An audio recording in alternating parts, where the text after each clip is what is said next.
Accurate investigation of the individual case consistently reveals the fact that, in conjunction with the most differentiated function, another function of secondary importance, and therefore of inferior differentiation in consciousness, is constantly present and is a relatively determining factor. For the sake of clarity, let us again recapitulate. The products of all the functions can be conscious, but we speak of the consciousness of a function only when not merely its application is at the disposal of the will, but when at the same time its principle is decisive for the orientation of consciousness.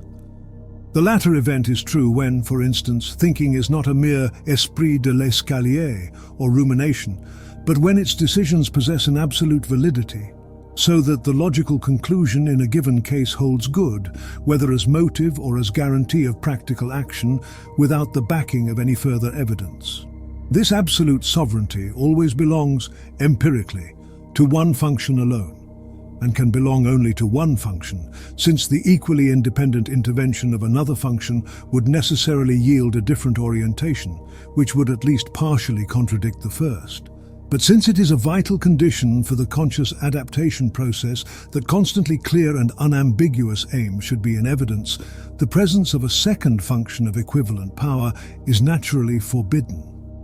This other function, therefore, can have only a secondary importance, a fact which is also established empirically. Its secondary importance consists in the fact that, in a given case, it is not valid in its own right, as is the primary function, as an absolutely reliable and decisive factor, but comes into play more as an auxiliary or complementary function.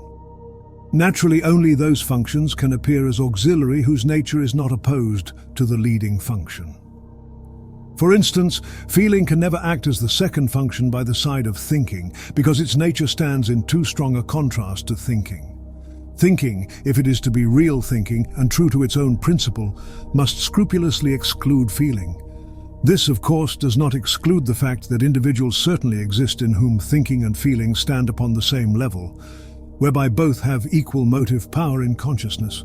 But in such a case, there is also no question of a differentiated type, but merely of a relatively undeveloped thinking and feeling. Uniform consciousness and unconsciousness of functions is therefore a distinguishing mark of a primitive mentality.